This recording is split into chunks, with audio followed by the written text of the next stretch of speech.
আসসালামু আলাইকুম। Income zone থেকে আমি আরাফাত শিহাব বাইন্যান্স টিউটোরিয়ালের ১৬তম পর্বে আপনাদের সবাইকে স্বাগতম। আজকে আপনাদের একটা ইম্পর্টেন্ট জিনিস শেখাবো। সেটা হচ্ছে অনেক সময় আমরা দেখি যে একটা কয়েনের পাশে মানে যেই দামটা রয়েছে তার পাশে সবুজ চিহ্ন, এবং অনেক সময় দেখি যে কয়েনের দামটা রয়েছে তার পাশে লাল চিহ্ন। তো এই যে সবুজ চিহ্ন এবং লাল চিহ্ন, এই লাল চিহ্ন বা সবুজ চিহ্নের কারণটা কি, বা এখান থেকে আমাদের ইনকামের প্রসার বা প্রতিকার কোনটা এখান থেকে হয়, বা এটা দেখে আমরা কি বুঝবো ওই কয়েনটা কেনা যাবে কি কেনা যাবে না, এইগুলো নিয়ে আলোচনা করব। প্রথমে একটা ব্যাপার আমি আপনাদের সাথে শেয়ার করি যে একটা কয়েন যখন আমরা ট্রেডিং করি, অবশ্যই কিন্তু আমি বলেছি বিগিনার পর্যায়ে যারা আছেন একটা কয়েনের ২৪ ঘন্টার যেই অ্যানালাইসিসটা সেটা দেখে তারপরে কিন্তু আপনি কয়েনটা কিনবেন, যে গত একদিনে তার উপরে গেছে নাকি নিচে গেছে, বা কোন টাইমে উপরে ওঠার একটা সম্ভাবনা আছে, মানে গত টাইমে উঠছে। তো ওইগুলো দেখে একটু ট্রেড করা ট্রাই করবেন বিগিনাররা। পরবর্তীতে যারা প্রফেশনাল লেভেলে করবেন তারা অ্যানালাইসিস করে করবেন, সেটা আলাদা ব্যাপার। আচ্ছা, তো এই যে প্লাস এবং মাইনাসটা, এটা কিন্তু ওই যে আমি একটা কথা বললাম না, গত দিনে বা একদিনে, ওই একদিনের ব্যাপারে দেখায়। যেমন এই বিএনবি কয়েনটাতে এখানে কত দেখাচ্ছে, প্লাস 0.29%। ওকে, তো আমরা একটু মার্কেটে চলে যাই। মার্কেটে যাওয়ার পরে এই যে মার্কেটে হিউজ পরিমাণ কয়েন আছে, আমরা একটু ক্লিয়ার করে দিচ্ছি, একটু ওয়েট করবেন। তো মার্কেটে হিউজ পরিমাণ কয়েন আছে। এখানে দেখেন এই যে বিসিএইচ, এই কয়েনটা আজকের দিনে 3.12% কিন্তু উপরে আছে। কেন বললাম উপরে আছে, কারণ সবুজ মানে উপরে এবং লাল মানে নিচে। মানে এই জিনিসটা আপনার মাথার ভিতরে ঢুকাই দিবেন। যখন একটা কয়েনের পাশে সবুজ চিহ্ন আসবে, মনে করেন কোনো কয়েনে লাল চিহ্নতে আপনি কিনেছেন, মানে যখন এই যে লাল হয়েছে, এই লালের এখানে আপনি কিনেছেন, লালের এখানে গতকালকে কিনেছেন, কিন্তু আজকে দেখতেছেন এটা সবুজ, তার মানে মনে করবেন যে গতকালকের থেকে এই কয়েনটা আজকে বেশি দাম হয়ে গেছে, তার মানে আপনিও লাভ করেছেন। এখান থেকেও কিন্তু লাভ এবং লসের একটা ব্যাপার চলে আসে। আপনি যখন গতকালকে লালের থেকে কিনেছেন, এইবার আজকে যখন দেখতেছেন ওই সেম কয়েনটাই ওই সবুজ হয়ে গেছে, তাইলে আপনি অবশ্যই এখান থেকে প্রফিট করেছেন। এবং যদি আপনি সবুজ, আজকে সবুজ রয়েছে, তো এই সবুজের থেকে কিনেছেন, কালকে যদি দেখেন যে এটা লাল হয়ে গেছে, তাইলে আপনি কিন্তু এটা লসে আছেন।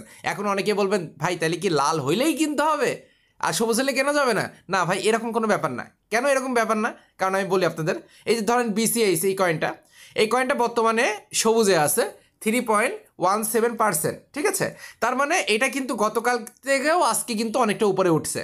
এইবার মনে করেন এটাতে আপনি কিছু ডলার কিনে রাখলেন, এখানে মনে করেন কিছু ডলার দিয়ে আপনি একটা বা দুইটা কয়েন কিনে রাখলেন। এবার কিনে রাখার পরে আগামীকাল দেখতেছেন, পরের দিন দেখতেছেন যে এটা 3.12 থেকে শেষ করে এটা প্রায় 5 সামথিং হয়ে গেছে, মানে আরও উপরে উঠছে। তার মানে কি হচ্ছে, আপনার কিন্তু লাভ হচ্ছে। তো আপনি যদি এই সবুজ থাকা অবস্থায় যদি না কিনতেন, তাহলে কিন্তু আপনি লাভ করতে পারতেন না। আবার এই যে মাইনাস থাকা অবস্থায় কিনলে কি লস হবে না? না, মাইনাস থাকা অবস্থায়, মানে মাইনাস বলতে কি এই যে লাল থাকা অবস্থায় কি লস হবে না? থাকা অবস্থায় কিনলে, হ্যাঁ, মাইনাস থাকা অবস্থায়ও লস হতে পারে। কেমন লস হয়?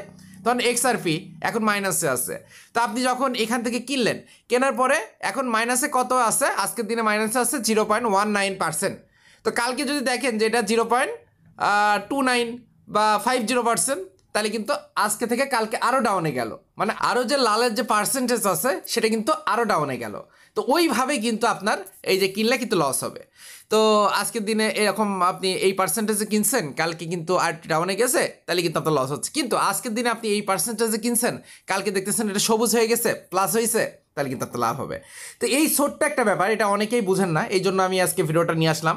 এই সবুজ দাগ এবং লাল দাগের যে ব্যাপারটা, এটা হলো গত দিন থেকে আজকের দিনের কয়েনের পার্সেন্টেজে লাভ হয়েছে কি লস হয়েছে।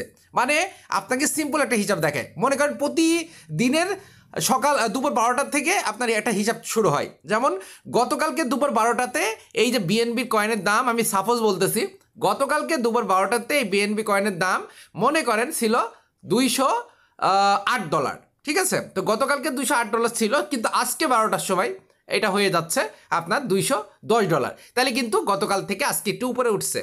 এবং এই সেম ক্ষেত্রে এইটা লাল আসতো, এই জায়গাটা যে সবুজ আসছে, এই সবুজ জায়গায় লাল আসতো। কিভাবে লাল আসতো? গতকালকে যদি থাকতো $210, যেমন আজকে $210 আছে, কালকে যদি এইটা $208 চলে আসে, তাহলে কিন্তু এই যে 0.29 এটা প্লাসে আছে, মানে সবুজে আছে, এটা কিন্তু মাইনাস হয়ে যাবে। তো এই রকম লাল এবং সবুজটা হয় জাস্ট এই কারণগুলাতেই। আশা করি এই ব্যাপারগুলো ক্লিয়ার হয়েছেন, এবং যে ভালো ভালো কয়েনগুলো আছে সেটা যদি মাইনাসও যায়, পরে কিন্তু সেটা আপ হইতে পারে। যেমন এই যে XRP, এটা কিন্তু বর্তমানে মাইনাসে আছে, এটা যদি কিনে রাখা যায় পরবর্তীতে প্লাস হইলে কিন্তু আমরা ভালো একটা প্রফিট করতে পারবো। আবার অনেক সময় একটা কয়েন দেখি যে মাইনাসে কিনছি, মাইনাসে যাচ্ছে, কোনো সমস্যা না, আপনি হোল্ড করে রাখেন, পরবর্তীতে কিন্তু ওটা অবশ্যই সবুজে যাবে, মানে বাড়বে, ওই টাইমে কিন্তু আপনি দেখতে পারবেন যে আপনার লাভ হয়ে গেছে। তো আজকে ভিডিওটা এখানে শেষ করতেছি। যারা চ্যানেলটা সাবস্ক্রাইব করেন না অবশ্যই সাবস্ক্রাইব করে দিন, যারা লাইক দেন না অবশ্যই লাইক করে দিন। আসসালামু আলাইকুম, ভালো থাকবেন, সুস্থ থাকবেন, নামাজের কথা মনে রাখবেন। দেখা হবে, কথা হবে নতুন কোনো ভিডিওতে।